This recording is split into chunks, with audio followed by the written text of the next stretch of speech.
You're not alone, together we're strong. Appreciate you joining me here today, and to talk about some different subjects that come up as a patient care coordinator. I'm asked these things all the time, So thanks for discussing them with me. I think that'll add some clarity for patients, and they'll be able to move forward with some confidence in their potential diagnosis and things that are coming up in their lives. Glad to help. Here to help you. And so as a patient care coordinator, I'm asked all the time as they're working towards, they've got some suspicions of cancer, and one thing that comes up is, what do I need to be able to see the doctor?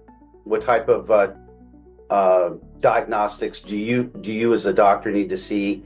And of course, always a main concern for them would be, do you need a biopsy? Do I have to have a biopsy? And if I do get is that necessary for, let's say, I'd say the three most common cancers that I get calls for would be, breast, prostate, and colon cancer, lung cancer as well. But those would be the top three. But usually questions regarding a biopsy and if they need one. And I was interested in your thoughts on that. Well, so obviously it's when you're dealing with cancers, different types of cancers could have different type of personalities and potential different treatment considerations. So I know when you bring things up, for example, do I need a biopsy? It's a common question that you hear about. Do I really need a needle to be stuck in me to try to determine what's going on? And remember one thing, that biopsies aren't always perfect either. So meaning, like, there's generally three different kinds of biopsies that are given, like a fine needle, core, where they take bigger pieces, or incisional, say when they're removing a lymph node. And the reason why to bring that up is that when we run into patients where it's like, I had a biopsy, it was inconclusive. Mm. And so imagine, like, and that happens, it seems like, I don't know what the statistics are, but it seems to happen, like at least 10% of the time, or 15% of the time, and sometimes even 20% of the time. So imagine people went in there and they're like, oh, we can't tell what's going on, Right. So to answer your question, I guess, in the bigger picture, the definitive way to know what's going on, the biopsy does provide that. That's why they call it the gold standard, right? So to know what you're dealing with. So when you brought up, say, the three common types that you had mentioned that you see, so say the breast, was it lung and prostate, right? Correct. So say, let's look at prostate, for example. If you have a gentleman that's, the PSA, the blood test is rising, or, maybe they're having symptoms, and, the what people forget, say, with the PSA, it's prostate specific, but doesn't necessarily mean prostate cancer specific. So that's why if it's enlarged or irritated or infected, it can go up. So the biopsy then kind of tells you, like, is it potentially cancer, and also it also could tell you, is it an angry prostate cancer? Is it a more calm prostate cancer? And so that's where that could be important there. In breast cancer, for example, they look at, there's subtypes, there's like hormone positive, there's something called HER2 potentially positive, There's things called triple negative. So when you do the biopsy, and if they find, say, cancer, it can give you a bit of those personality traits about that, say, breast cancer. And in lung cancer, they like, say, if we're talking like when you say lung cancer, what type is it? There's the classic non-small cell, and then there's small cell, and so and they're kind of they're treated from, depending what stage you're at, they could be treated a little bit differently, and they're grouped into different groups. So to answer the run-of-the-mill question that you said, like, is that there could be complexities in potential cancer and the subtypes. And so I'm not saying the biopsy is perfect, and it's got its problems too. But at this point in time, it's one of the more definitive ways of trying to determine if it is cancer, and if it is cancer, what subtypes it is. And with the subtypes, there could be even specific targeted treatments for them. Okay. It's unique. And so, like, I had a patient with lung cancer who didn't want a biopsy. And I said, you never know. You could, and it could be a targeted one that it could be easier for you to treat. And she had brain metastases, and she had one of these rare subtypes where there's these magic pills that shrunk everything down, And, Okay. Right. And so you wouldn't have known that without the biopsy, Okay. So it gets tricky, but that's why, from a conventional lens, that's why they want biopsies, is because there's complexities and that are not so always black and white, and but they're not always perfect, and there's risks with them too. Okay. It sounds like that would you say that the risks that are coming along with it, the information that you get off the biopsy seems to be outweighing the risk? I think generally speaking, yes. And like, again, there's some situations, like, say, men with prostate cancer, because a lot of them are slower growing if it is Right. prostate cancer, and they watch them. The MRIs are getting, like, pretty good, and just looking at them and or other imaging. And so you could see an argument for some, men where it's like, I don't want to poke that. I don't want to poke it. Right. Right. And so maybe not poking it not at this moment, but say, for example, if that PSA, that blood test marker, starts to shoot up, then you're like, well, you want to determine what you're dealing with, right? Versus, say, and that's the general personalities of, say, most prostate cancers. They tend to be more slow. But say, looking at lung cancer, those things they could be a bit more aggressive, and then with breast, it could be in between that, I guess, depending who you talk to. And so there's an element where you can customize these things. So yeah, we have some men with, who don't want it with prostate cancer. You hear that more. They don't want a biopsy. So you work with them, and you try to find other ways, but at some point, most likely they will need that. Okay, understood. Another question that comes up is between that diagnosis that could be anywhere between a couple weeks to a month or so,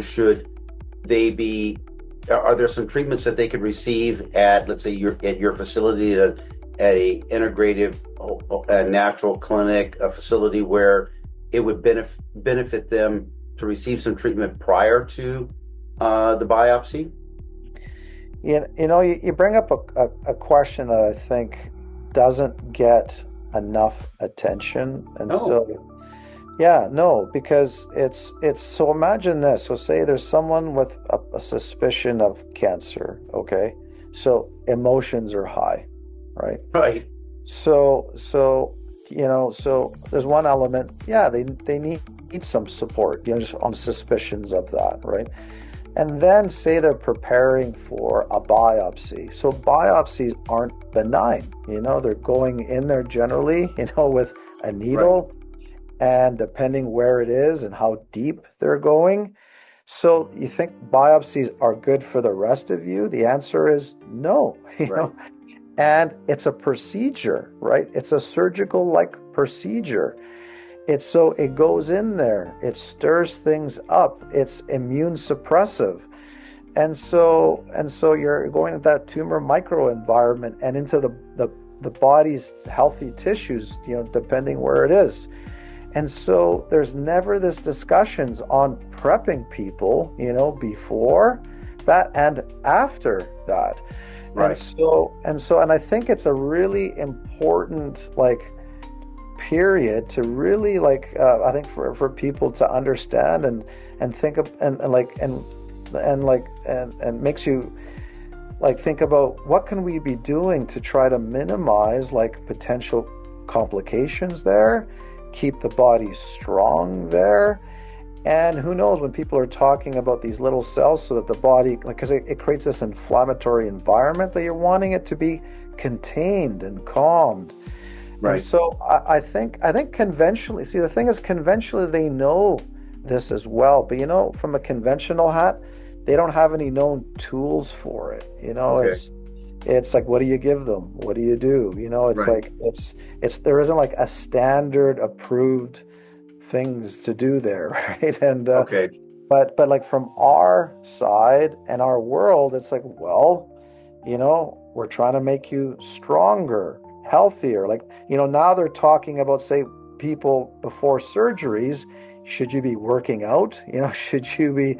And I think, yeah, you should be. So what can you be, trying to do? So you're trying to get them healthier, cleaner, diets, support the pro-inflammatory, so the more anti-inflammatory, supporting their immune system, and then afterwards as well. So it's again, you're just trying to calm things down, also helping them socially, mentally, emotionally. These are Right. big things.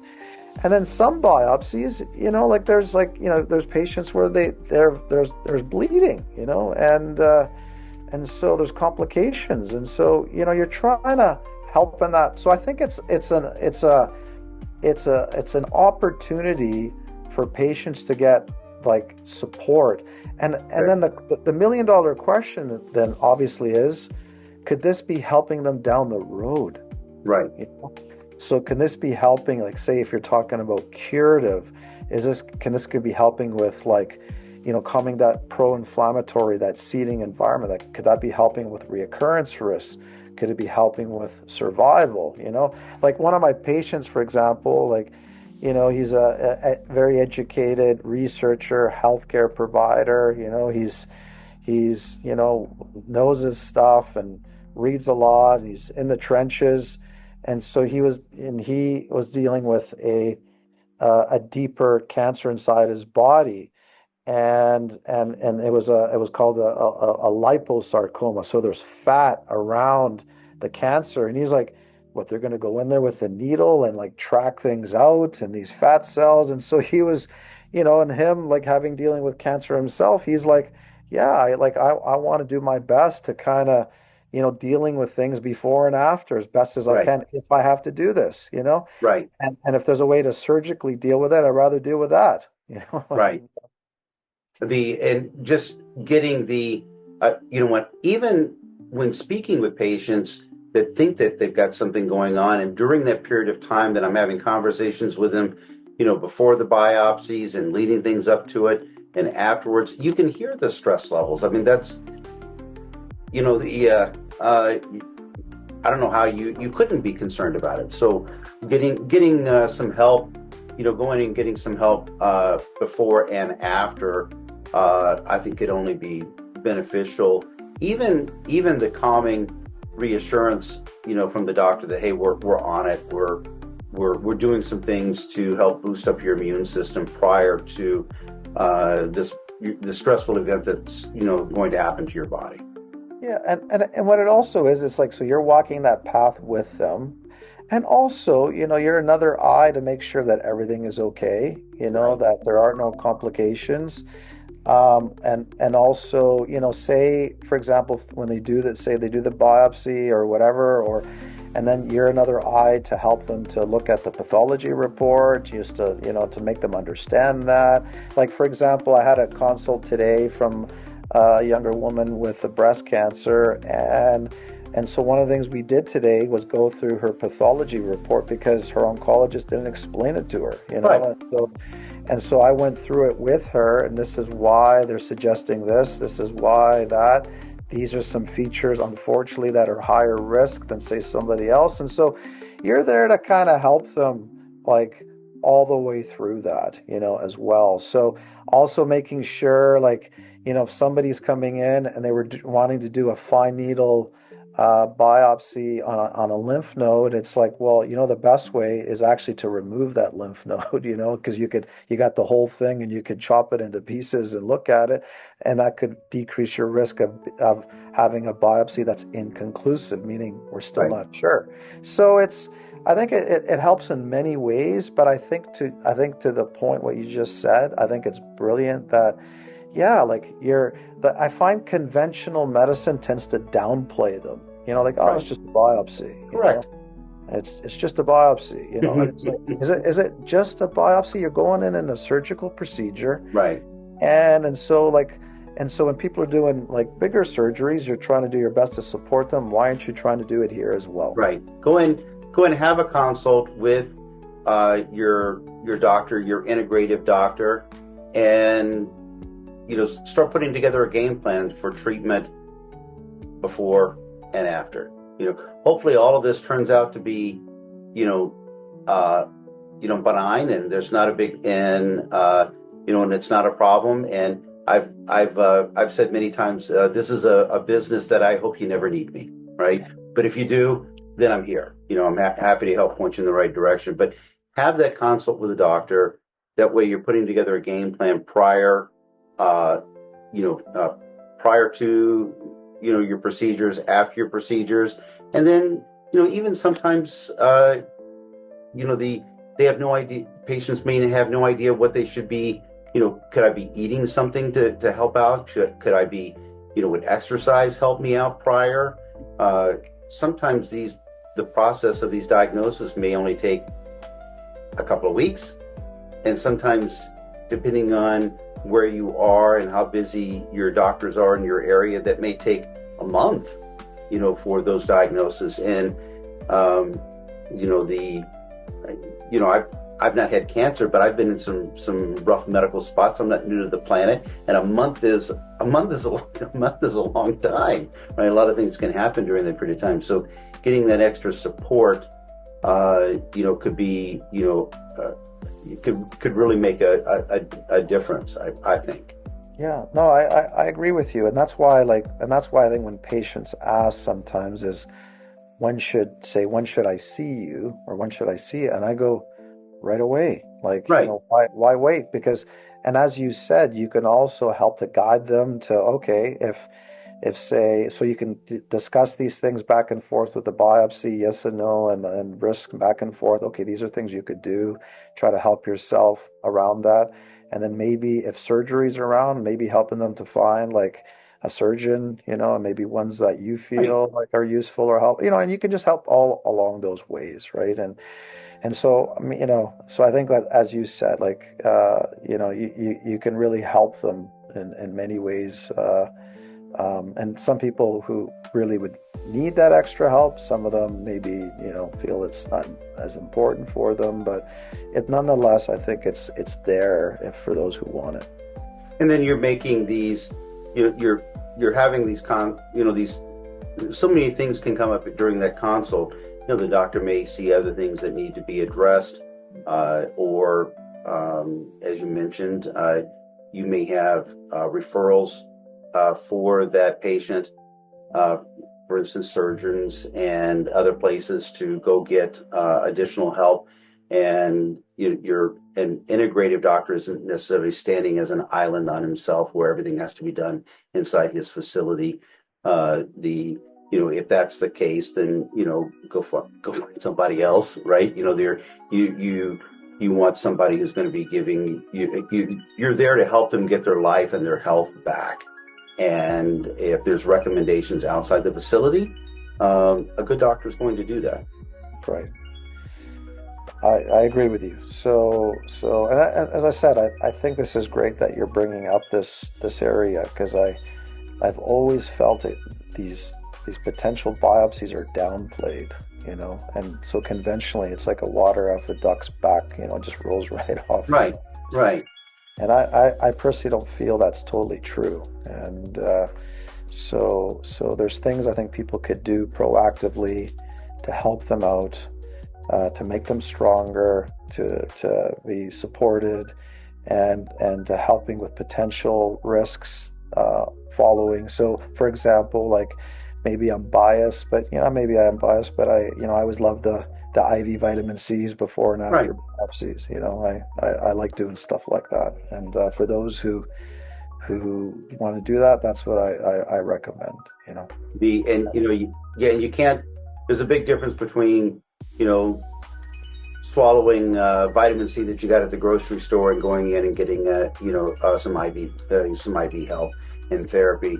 But I encourage people to start with a consult, and there's so much that you're going to gain. There's so much that you can potentially gain out of that, and you can discuss other things and concerns that may be coming up that are going to be helpful during that consult, and get some immune boosting treatment prior to the stressful event that the potentially stressful event that your body's going to be put under. Yeah. Well,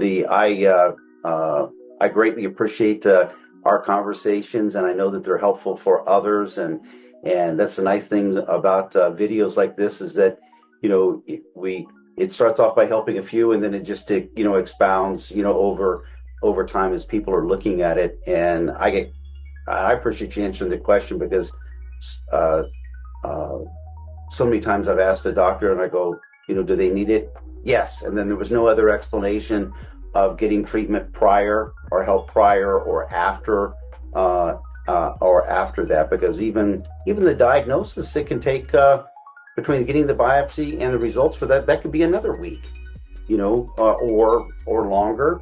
At least. Or God forbid that doctor goes on vacation and you're just in limbo, waiting for that answer. So getting in to go see an integrative doctor before that to get some help, I think is only going to be beneficial for you. And I look forward to hearing about the story about the zebras. People have been asking me what. He must like zebras. Very, very, very astute. Yeah, he must like zebras. No, what happened was I'll focus that there was before I was married and had children, my wife and I and a few friends, so we were all like no kid phase. Mm-hmm. We went to Africa to a safari down in the Masai Mara, where the Serengeti is down there. And we're on this safari jeep, right? And so again, this is not a park. There isn't like barbed wires around or electric fence. And as we're going down this road, the jeep breaks down. It gets a flat tire. And then all of a sudden, where like the guy goes, okay, get out, and look, there's a herd of zebras. Right. So we all get out and we're going, well, the zebras aren't running, so if they're not running, I guess we're okay. Right. Yeah, they're yes. And so my wife ended up taking an amazing live real picture. That's what that is. Well, she's a good photographer. Yeah, it was really just this perfect picture and it's a real live, real situation. And that was over like I think 15 years ago now. But it was pretty amazing, and that's as real as you can get. as long as the zebras are staying calm, I think we're okay. Okay. That's exactly it. Yeah, I told someone once, I go, if you ever see me running, you better have on a good pair of tennis shoes, because there's a very good reason for it. Well, doctor, thank you very much. I look forward to future conversations. This is just going to be immensely helpful for others in answering those questions regarding biopsy and treatment. So I greatly appreciate the conversations that we have together. Great. Thank you so much. Yes, sir. Well, you have a blessed evening. You too now. Yes, sir. Bye-bye. Bye. I hope you enjoyed the video. If you're in the need of integrative and holistic treatments for you or your family member, please feel free to reach out to us at findhelpforcancer.com. We'll start with a simple conversation and help point you in the right direction. Happy to help.